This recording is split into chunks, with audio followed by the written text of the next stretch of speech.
오늘 우리에게 주시는 하나님의 말씀은요, 구약성경 사무엘상 16장 6절에서 13절까지의 말씀입니다. 우리 함께 교독하도록 하겠습니다. 제가 6절 읽고 여러분들 7절 읽고 함께 교독하겠습니다. 그들이 오매 사무엘이 엘리압을 보고 마음에 이르기를 여호와의 기름 부으실 자가 과연 주님 앞에 있도다 하였더니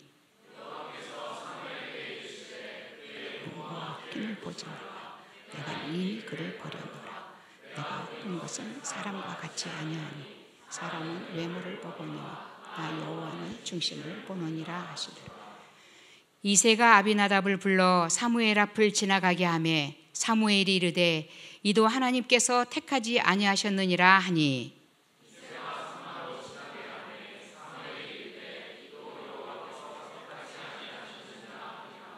이새가 그의 아들 7을 다 사무엘 앞으로 지나가게 하나 사무엘이 이새에게 이르되 여호와께서 이들을 택하지 아니하셨느니라 하고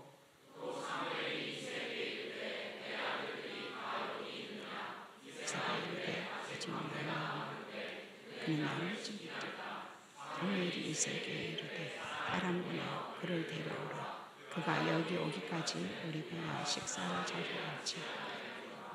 이에 사람을 보내어 그를 데려오매 그의 빛이 붉고 눈이 빼어나고 얼굴이 아름답더라. 여호와께서 이르시되 이가 그니 일어나 기름을 부으라 하시는지라.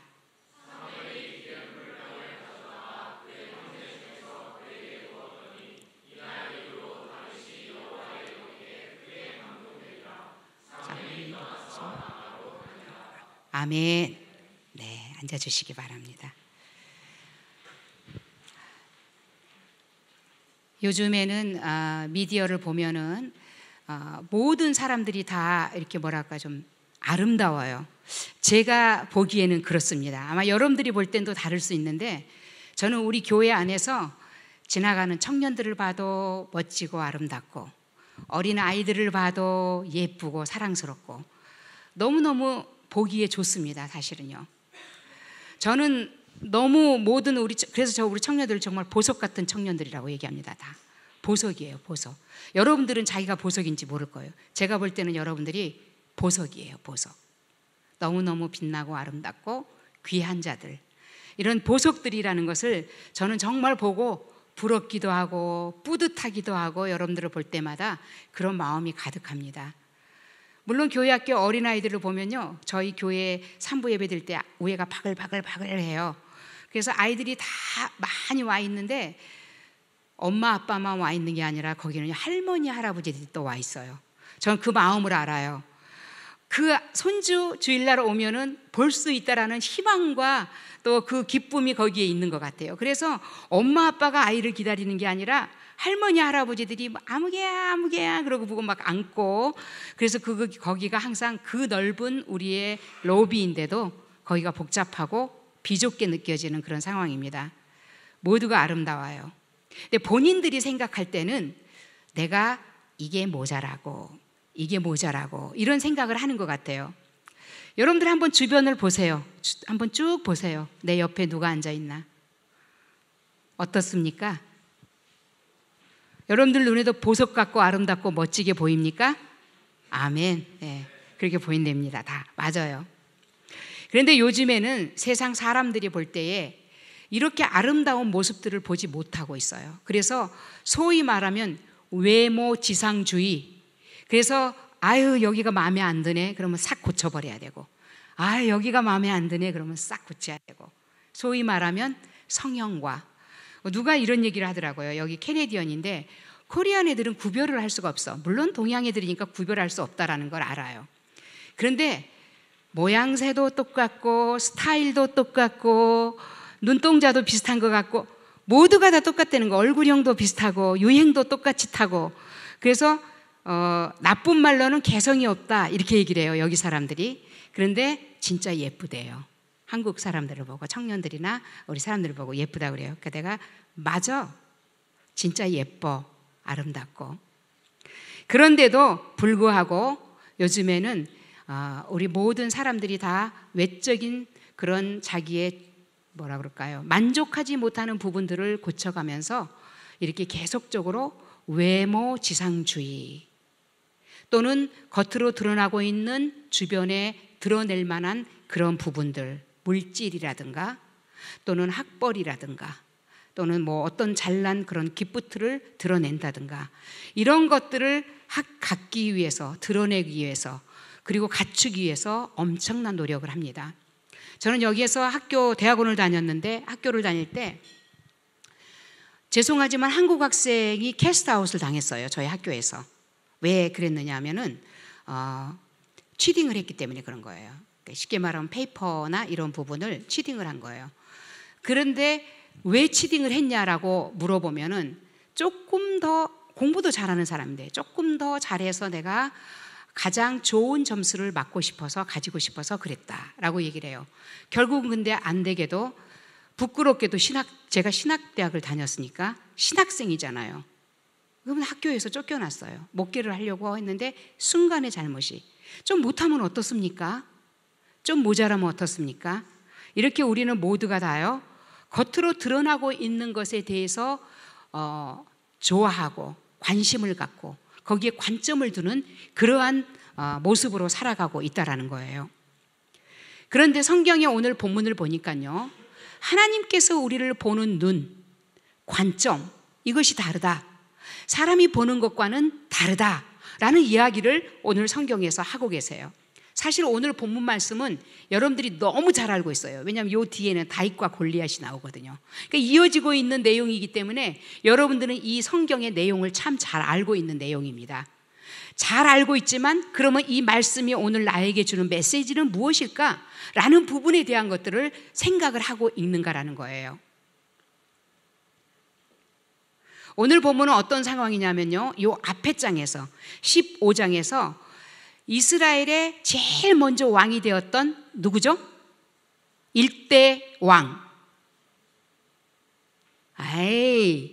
초등부에 가면은 딱 얘기를 해요. 뭐라고 얘기하느냐면 사울이요 그러고 얘기를 해요. 왜냐하면 초등부 애들은 열심히 막 읽거든요. 우리는 마음에 있는 것들을 좀 더 생각하기 때문에 아마 여러분들은 금방 안 나왔을 거라고 생각을 합니다. 사울이었어요. 오늘 두 번째 왕으로 세움을 받는 사람의 이 얘기가 나와요. 오늘 본문에는 누굽니까? 누구요? 다윗. 자신이 없어가지고 대답을 못하는 거야. 다윗 맞아요. 네, 다윗이 맞습니다. 사울이 일대 왕이었는데 앞에 장에서 보면은 하나님으로부터 버림을 받게 돼요. 하나님도 사람을 버리고 막 택하고 막 이러나? 물론 이거는 우리의 언어입니다. 하나님께서 그를 버렸다라는 것은 왕으로 세웠는데 그 왕을 더 이상 하지 못하도록 하는 그 자리에서 내려오게 했다라는 거예요. 이유가 있어요. 여러분들이 읽어보시기 바랍니다. 그런데 오늘 본문에는요, 이 사람을 내려놔 버렸기 때문에 그 다음에 두 번째 왕을 세우기 위한 작업이 오늘 시작되고 있는 것을 봅니다. 그게 바로 두 번째 왕을 세워야 되는데 누구인지도 알지 못하고 사무엘은 그 당시에 선지자였기 때문에 하나님께서 네가 두 번째 왕을 다시 세워라 라고 하면 그거를 해야 되는 거예요. 그런데 사실은요, 사무엘은 엄청나게 두려워요. 여러분들 사극 같은 거를 한번 보시면은 왕을 폐위하고 다른 왕을 세운다 그러면 그거 목숨 거는 거 알죠? 이거 반역이라고 그래가지고 죽임을 당해요. 근데 그 일에 누가 서 있느냐면 사무엘한테 하나님이 시키는 거예요. 야, 너 가가지고 사울은 내가 버렸으니까 다른 왕을 세워라, 두 번째 왕을. 이렇게 말했을 때에 사무엘은 엄청나게 두려웠고 부담이 됐습니다. 야, 잘못하다가 사울한테 뼈도 못 추리게 나는 쥐도 새도 모르게 죽임을 당할 수도 있다라는 생각이었어요. 그럼에도 불구하고 하나님께서 가라 그러니까 갔어요. 물론 요 16장 1절부터 보면 막 여러 가지 사울의 눈을 피하기 위한 방법들을 쓰고 있습니다. 그걸 다 설명할 수는 없어요. 그러는데 결국은 어느 한 동네 베들레헴 그곳에 가서 하나님께서 이곳에 내가 사람을 세워둘 왕감을 두었으니까 너는 거기에서 왕으로 기름을 부어라. 여러분들 여기서 기름을 붓는다는 것은 그 당시에는 기름을 부었어요. 실제로 양의 뿔 같은 데다가 병이 없으니까, 요즘 컨테이너 이런 게 없으니까 거기다 기름을 담아가지고 왕으로 세우려고 할 때는 그 머리에다가 기름을 부었습니다. 이건 상징적인 거예요. 왕을 세울 때도 기름을 부었고, 선지자를 세울 때도 기름을 부었고, 제사장을 세울 때도 기름을 부었어요. 그래서 기름을 붓는 것은 구약시대의 세 가지의 직분이었습니다. 왕으로 오늘 기름을 붓게 하는 거예요. 실제적으로, 상징적으로 기름을 부음으로써 이 사람은 왕으로 세움을 받았다, 하나님께서 세웠다, 이거를 보여주고 있는 그러한 것입니다. 그래서 사무엘이 이제 왕을 세우기 위해서 베들레헴에 갔는데, 이새의 집에 들어가서 이제 그곳의 아들들에게 기름을 부어라, 이 중에 내가 한 사람을 다음에 차기 이스라엘의 2대 왕으로 세웠다라고 얘기를 한 거예요. 그래서 이새에게 아들들이 있느냐, 이미 이걸 알려줬으니까. 이새에는 정말로 감사하게도 아들이 8명이나 있었어요. 딸이 있는지는 기록이 안 돼 있어서 몰라요. 아들이 8명이나 있는데, 야, 8명 중에서 어느 녀석을 왕으로 세웠다는 건가? 라는 부분에 대한 것을 콕 집어서 가르쳐 줬으면 좋은데 안 가르쳐 주신 거예요. 하나님이 그냥 지나오면 포기하는 거예요. 그래서 이제 순서대로 첫째 아들, 둘째 아들, 셋째 아들 하면서 첫째가 지나가게 된 겁니다. 사무엘이 생각할 때 그랬어요. 와, 진짜 제가 왕감이네, 감. 얼마나 멋지고 아름다웠는지, 모양이 준수하다고 얘기를 하고 있어요. 그래서 너무나도 멋지고 아름답고, 야, 기골이 장대하고, 아마 그랬을 거예요. 그 표현은 여기 써 있지 않지만 사울이 엄청나게 큰 사람, 다윗보다 더 컸어요. 그러니까 그의 갑옷을 입을 때, 전쟁터에 나갈 때 맞지 않았다는 얘기가 성경에 나오고 있거든요. 헐렁헐렁하지 땅에 질질 끌렸어요. 제가 키가 작아서 항상 이렇게 신경을 써야 되는데 신경을 쓸 수가 없어서 이러고 다니지만 어쨌든 그렇습니다. 그렇게 큰 사람이어서 기골이 장대하고 사람이 봐도 이렇게 위압감을 줄 수 있는 위엄이 있는 왕이었습니다. 그런데 첫째 아들이 지나가니까 이 엘리압이 정말 보기에 아름답고 좋은 거예요.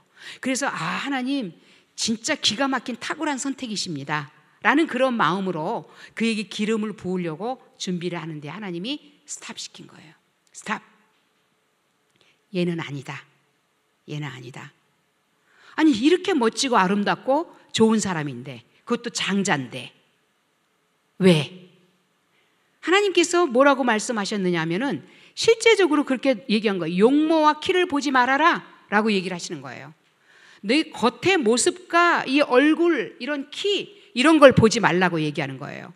사람은 외모를 보지만 나는 그 사람의 중심을 본다. 여러분들, 중심을 본다고 그랬으니까 이 중심이라는 것은 뭘 본다라는 말일까요? 중심이라는 것은 사람의 내면, 생각, 가치관, 이 모든 것들을 다 얘기하는 거예요. 믿음, 이런 부분들을 다 포함하고 있겠죠. 하나님께서는 그걸 보신다고 하면서 얘는 아니다 라고 한 거예요. 얘는 아닙니다 라고 이새한테 얘기를 했어요. 그 아버지한테. 그래요? 그럼 우리 둘째를 지나가게 했는데도 하나님께서 얘도 아니다 라고 얘기를 한 거예요. 그래서 얘도 아닙니다. 셋째, 얘도 아닙니다. 아닙니다. 아닙니다. 7째가 다 지나갔는데도 하나님께서 아니라라고 하는 거예요. 이제는 다 지나간 것 같아. 또 없느냐? 이러고 물어봤어요. 또 없어요? 있긴 있는데, 아버지의 표현이에요. 정말로 제가 제 언어로 얘기하지만 똑같은 표현이에요. 이렇게 말해요. 있긴 있는데 좀 덜 떨어져서 걔는 아닌 것 같은데요. 걔 어디 있어요? 이렇게 말하니까 걔는 자격이 없어서 안 될 것 같아서 아야살이 집안일 대신하라고 저 들판에다가 양을 치라고 거기다 놨습니다. 사무엘이 빨리 사람을 보내서 데려와라. 데려올 때까지는 우리가 아무것도 안 하겠다라는 거예요. 음식도 먹지 않고 이 잔치에 참여하지 않겠다라는 겁니다. 그래서 데려왔는데 그 아이가 들어왔는데 지금 성경에서는 얼굴, 눈이 빼어나고 얼굴빛이 붉고 아름답고 이렇게 얘기를 하는 거예요. 그러니까 다윗도 엄청 잘생겼나 보다. 우리는 그럼 뭐 외모 첫째나 뭐 다를 게 없네 이렇게 생각을 할 수가 있습니다. 근데 오늘 여기서 다윗을 딱 와서 보니까는 마음이 흡족해진 거예요. 아, 쟤네. 또 다른 그런 어떤 여기에 느낌이 오는 거예요. 다윗을 봤는데, 8번째 아들을 봤는데, 그것도 들판에서 양을 치다가 그것도 하루 이틀 있다 오니까 더럽고 땀 냄새 나고 정말 씻지 않고 준비 안 된 아이예요.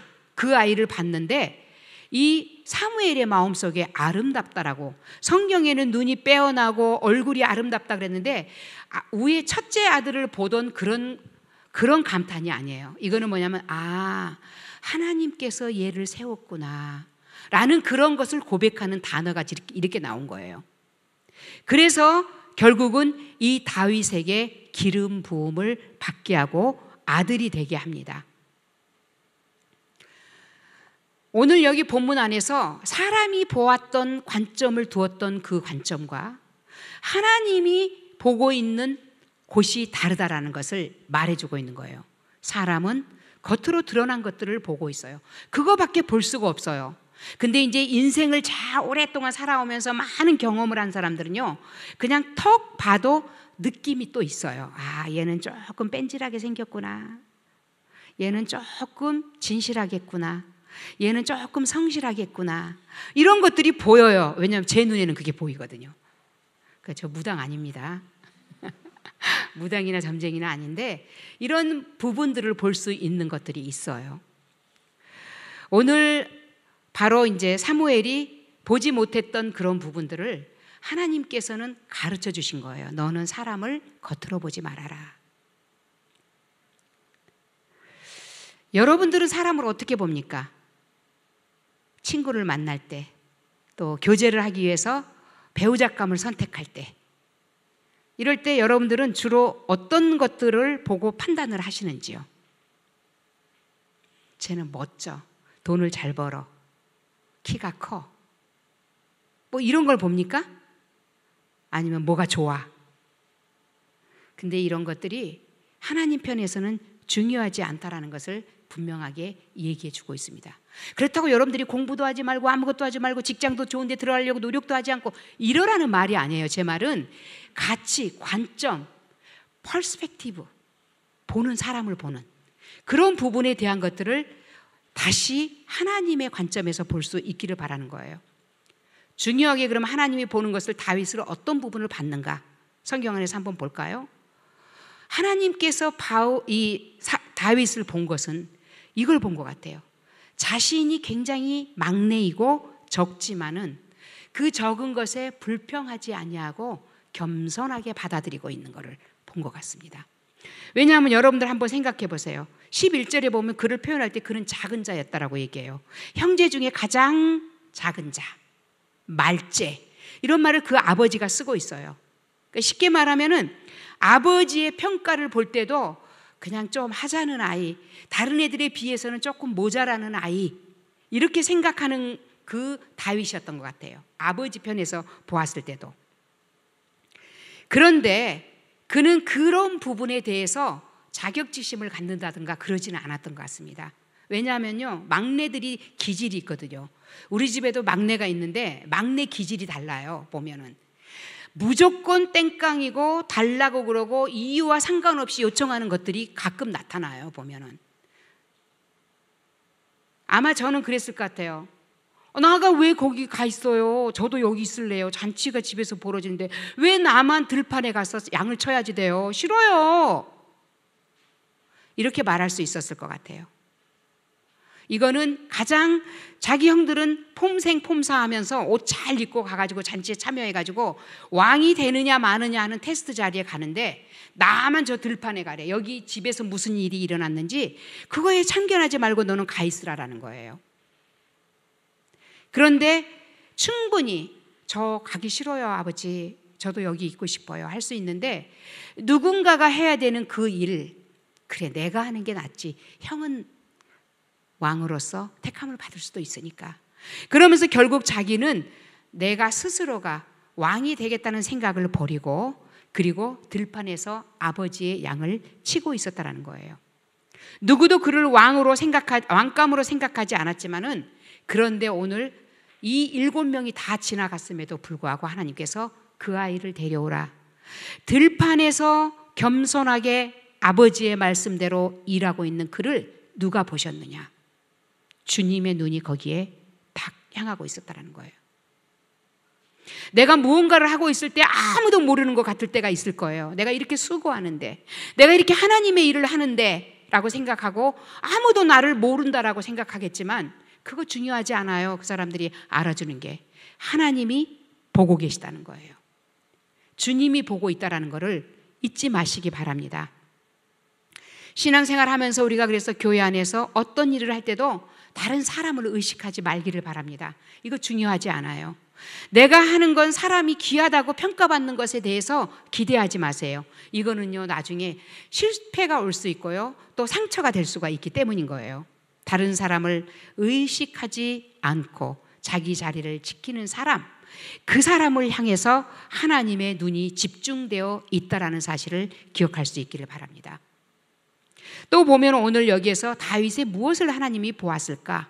라는 생각을 하게 되면요, 자기의 맡겨진 일에 목숨 걸고 일하는 그 모습을 하나님이 보지 않았을까라는 생각을 합니다.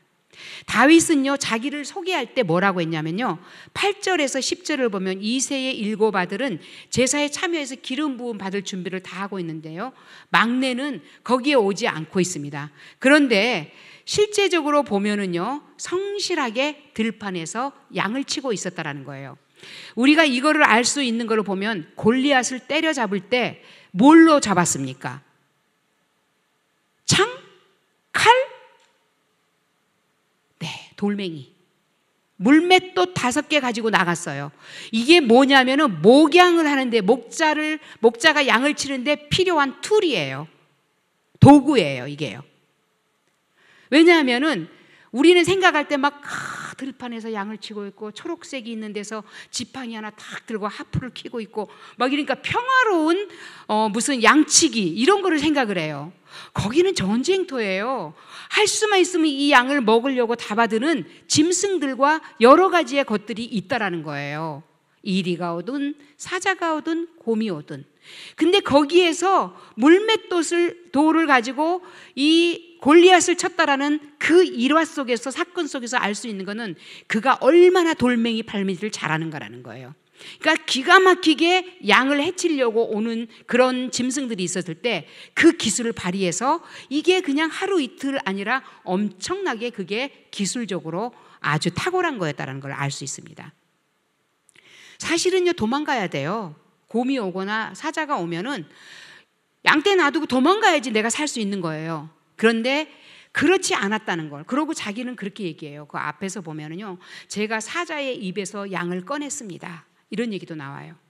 그만큼 자기의 목숨을 아끼지 아니하고 맡겨진 일에 최선을 다했던 그 삶의 자리, 거기에 하나님이 보고 계셨다는 거예요. 하나님이 보고 계신 거예요.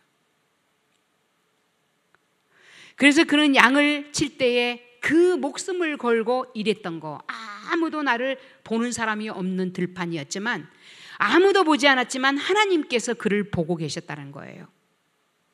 여러분들 힘들 때 있습니다. 교회 일을 하거나 또는 믿음을 지키기 위해서는 목숨을 내놔야 되는 상황이 있을 때도 있어요. 저는 제가 신학교 다닐 때에 제가 79학번이에요. 대학을 그때 들어갔어요. 그러니까는 은퇴 나이가 된 거 맞아요. 그런데 그때 그 학교를 다닐 때에 보통 보면은 실제적으로 그 당시의 문화나 이런 것이 올드하죠. 우리 최형정 목사님, 제가 이런 얘기만 꺼내면 목사님이 6.25 때 얘기하시죠. 이렇게 얘기해요. 놀리느라고 저를. 6.25 때 얘기하시는 거죠. 그러는데 실제적으로 교회 안에서나 신학교에서 교수가 말할 때, 여러분들이 목회를 하거나 사역을 할 때는 목숨을 빼앗기는 일들은 없을 겁니다. 왜냐하면 인도주의적이고 세계가 바뀌었고 이런 얘기를 한 거예요. 그래서 저는요, 진짜로 교회 안에서 목회만 잘하면 되고 복음 잘 전하면 도시에서 그러면 될 줄 알았어요. 근데 여러분들 선교지 나가보셨죠? 그 선교지에 엄청나게 목숨을 빼앗기는 일이 21세기 안에도 일어나고 있다는 사실이에요. 지금도요. 사탄은 예나 지금이나 똑같은 방법으로 예수 믿는 사람들을 힘들게 하고 공격하기도 한다는 겁니다. 그러나 그런 상황 속에서 결코 나는 혼자가 아니라는 거예요. 주님의 눈이 나를 탁 보고 있다라는 거예요. 여차하면은 안아버려야 되고 끄집어내기 위한 준비를 하고 계시는 주님이라는 겁니다. 그렇기 때문에 두려워하지 말기를 바랍니다. 또 오늘 성경에 보면요, 이 다윗은 굉장히 하나님을 철저히 의지하고 있는 그런 신뢰하는 사람이었다라는 것을 보게 됩니다. 그 마음을 하나님이 보신 것 같아요. 앞장에서 사울 얘기를 했잖아요. 왜 버렸냐 하면요, 하나님께서 이건 하지 말아라 한 게 있어요. 전쟁터에 가가지고 다른 것들을 아무것도 가져오지 말고 다 죽이고 아무것도 가져오지 마라, 전리품을 취하지 말라 그랬어요. 근데 가서 보니까 아까워요. 막 튼실한 양이 있고 소가 있으니까 그걸 잡아와서 가지고 왔어요.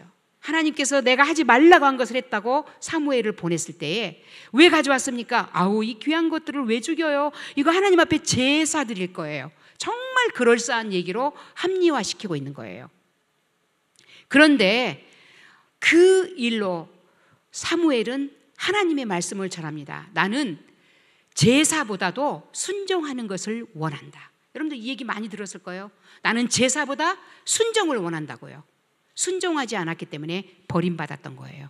그런데 하나님을 신뢰하고 의지 않고 순종하지 않는 그 사울에 비해서 다윗은 하나님을 의지하는 사람이었다는 것을 성경을 통해서 봅니다. 오늘 성경을 보면은요, 어떤 얘기를 하냐면 다윗이 골리앗과 이 다음 장 17장에 보면 전쟁을 하러 갑니다. 그런데 골리앗이요, 하나님의 백성들을 막 놀리고 욕해요. 아이, 너같이 조그만 애를 다 보냈니? 뭐 네가 우리를 개로 알고 있니? 그러면서 오히려 이스라엘 백성들을 비난하고 있는 골리앗의 모습이 나옵니다. 그때 다윗이 하는 말이 있어요. 45절에서 47절에 보면 17장 45절에 보면 너는 칼과 단창을 가지고 나왔느냐? 그러니까 무기를 가지고 나왔느냐? 나는 만군의 여호와의 이름을 가지고 나왔다라고 얘기합니다. 칼도 없어요, 창도 없어요. 내가 모욕하는 이스라엘의 군대가 믿는 하나님, 그 하나님의 이름을 가지고 너에게 나와왔다라고 얘기를 하는 거예요. 더 나아가서 뭘 말합니까? 46절에 보면 오늘 여호와께서 너를 내 손에 붙일 것이다. 무슨 똥배짱이에요? 하나님을 믿기 때문에 이런 말을 할 수 있었던 거예요. 진짜 똥배짱이죠. 자기보다 몇 척이나 더 큰 그 사람 앞에서 이렇게 말하는 겁니다. 이가 하나님을 신뢰하고 믿었기 때문인 거예요. 그러면서 47절에 뭐라고 하냐면 또 여호와의 구원하심이 칼과 단창에 있는 것이 아니다라는 겁니다. 거기에 있는 것이 아니라 전쟁은 여호와 하나님께 속한 것이다. 하나님께서 이기게 하시면 이긴다라는 거예요. 이것이 다윗이 이쁨 받을 수밖에 없는 모습인 것 같아요. 하나님이 그냥 그 아이를 예뻐하고 네가 그렇게 나를 신뢰하고 믿고 있는데 이런 마음을 가졌던 것 같습니다. 저는 제가 35살에 유학을 왔어요. 여기에 굉장히 늦게 왔죠. 이미 사역을 10년을 하다가 왔으니까 학교를 졸업하고 여기 와가지고 94년도에 여기 유학을 왔는데요. 제가 한국에서 롱 인포메이션을 가지고 왔습니다.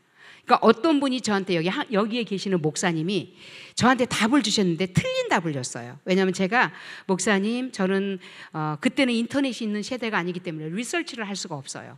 그래서 누가 있느냐 해서 그 사람한테 물어봐야 되는 거예요. 여기 있는 목사님한테 제가 물어봤어요. 또 그것도 제가 한국에서 섬기고 있는 담임 목사님의 친구랍니다. 그게 제가 트러스트 하겠어요? 안 하겠어요? 해야지. 그래서 물어봤어요. 목사님 학교는 어느 학교가 좋은가요? 신학대학교들. 그 다음에 학비는 얼마가 드나요? 그리고 등록금은 얼마가 드나요? 제가 필요한 건 뭘 준비를 해야 될까요? 이런 거를 뭘로 썼느냐면 손으로 싹 써가지고 팩스로 싹 보냈어요. 그때 팩스가 있었어요. 여러분들 그 팩스가 여러분들은 다 여기 학교 다니면서 새로운 문화를 경험하고 있으니까 알겠지만 저는 너무 신기했어요. 싹 보냈는데 다시 싹 나오네. 이게 물 건너 저 태평양 건너에 캐나다까지 간 거야, 안 간 거야? 알 수가 없는 거예요. 말은 같다라고 써 있지만 다시 종이가 나왔는데 내가 쓴 편지가. 그런데 그게 미심쩍어 가지고 있고 저뿐만이 아니에요. 저는 더 그랬겠지만 다른 사람들도 사무실에 저희 목회자 사무실에 딱 앉아 있는데 저 이제 보냅니다. 싹 보냈어요. 다시 싹 나왔어요. 나와버렸는데 그러니까 사람들이 설마 갔겠지 그렇게 얘기를 했어요. 근데 진짜 기가 막히게 30분 후에 답이 왔어요. 캐나다에서. 그러니까 그분이 잠을 안 자고 있었나 봐. 그러다가 이걸 딱 보고는 있으니까 써가지고 싹 보낸 거예요. 그래서 저한테 30분 후에 답이 왔어요. 답이 왔는데 뭐라고 왔느냐면 94년도에도요 다운타운의 아파트 값은 700불 정도가 했습니다. 완베드가. 그러니까 비쌀 때죠. 학비는 역시 10,000불이 넘게 들 거고요. 그럴 때요. 생활비 얼마나 많이 들겠어요. 그러니까. 그런데 그분이 편지에다 이렇게 썼어요.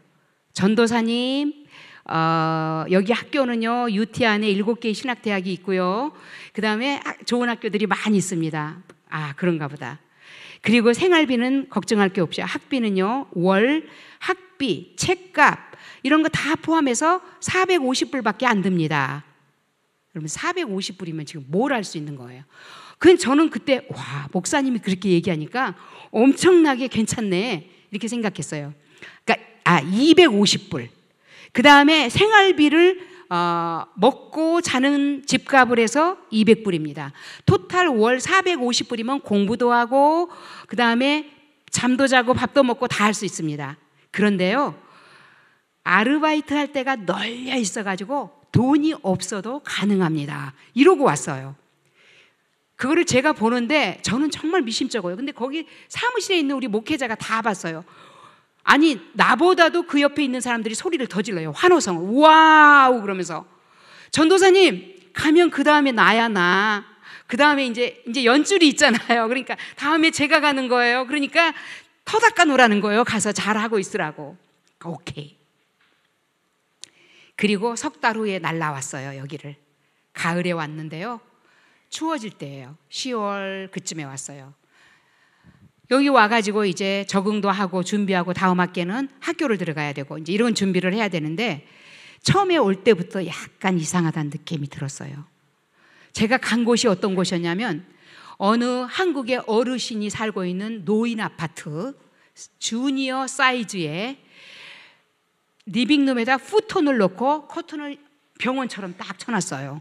그리고 방에서 그 두 분이서 생활을 하시고 그리고 전사님 여기서 생활하면 돼요 라고 하는 거예요. 근데 이분들이 또 한국에서 6개월 살고 캐나다에서 6개월을 사는 분이래요. 그러니까 좀 있으면 갈 거예요.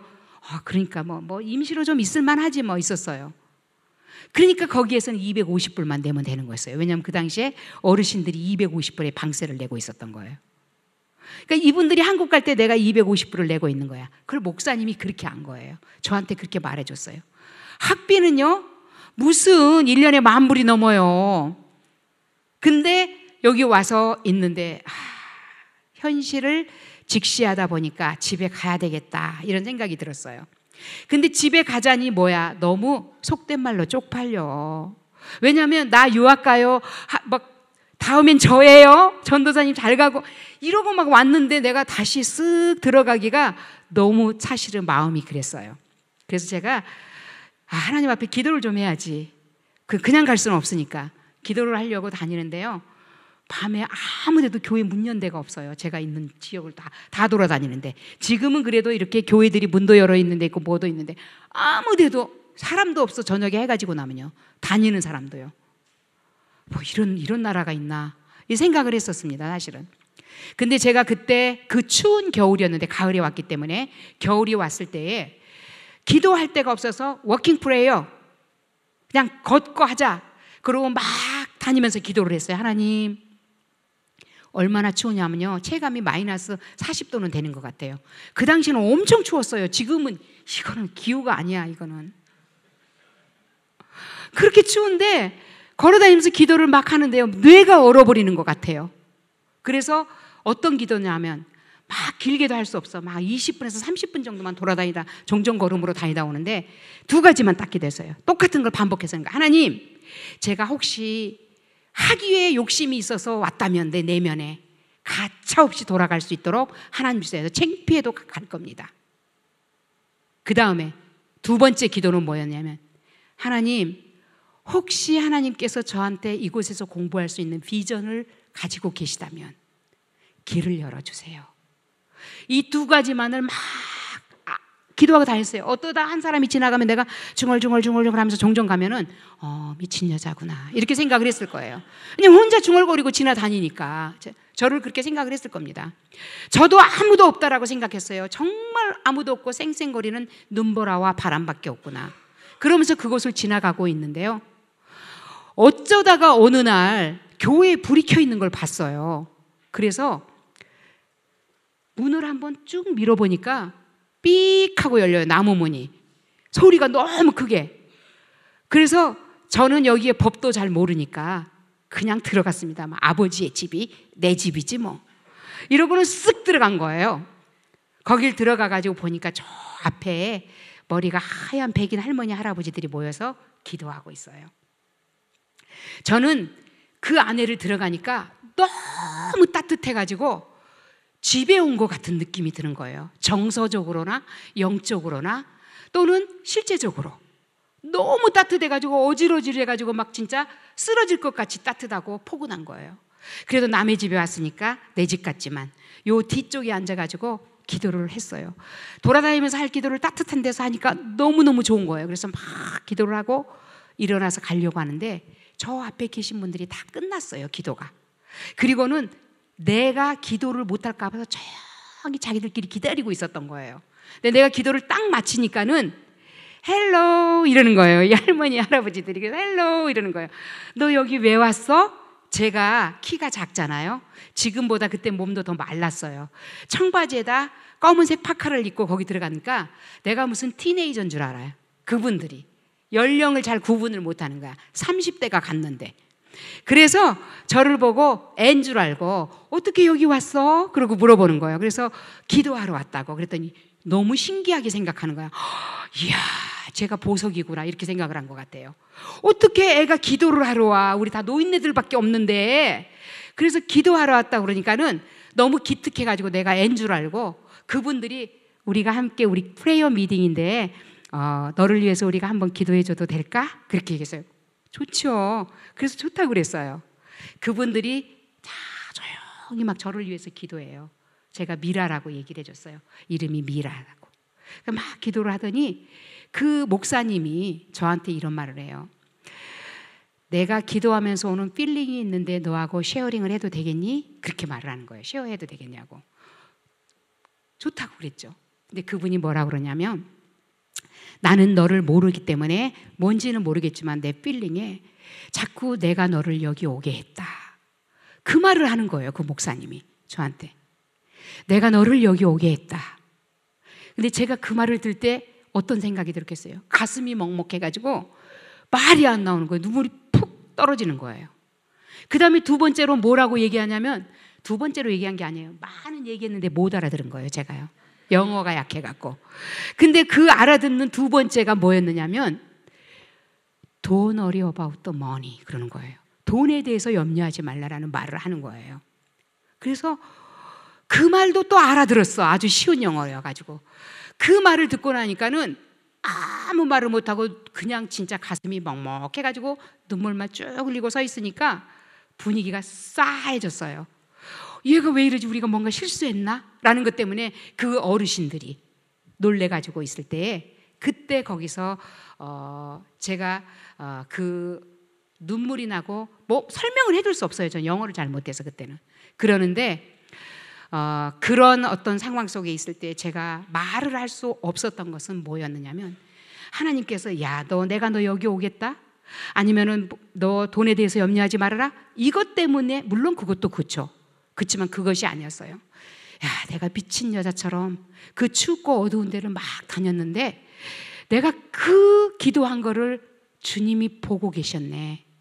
들으셨네. 이것 때문에 제가 거기에서 더 이상의 말을 할 수가 없었던 겁니다. 아무도 없는 것 같고 아무도 나를 보는 것 같지 않지만은 우리가 하나님의 일을 하려고 할 때 거기에 보고 계시는 눈이 있다라는 거예요. 주님입니다. 무엇을 더 두려워할 게 있겠습니까? 하나님이 우리와 함께 하시는데. 이게 하나님이 우리를 보는 관점인 겁니다. 우리는 드러난 것을 보지만 하나님은 이렇게 우리에게 어렵고 힘든 가운데 있지만 그럼에도 불구하고 그거를 보게 하신다는 거예요. 이제 말씀을 맺겠습니다. 여러분들 어떤 상황 속에 있든지요, 하나님만을 놓치지 말기를 바랍니다. 꼭 붙잡고 있고 작은 일이든 큰 일이든 주님이 주시는 그 일에 최선을 다할 수 있기를 바랍니다. 실망도 하지 말기를 바랍니다. 누가 나를 알아주지 않는다고 원망도 하지 말기를 바랍니다.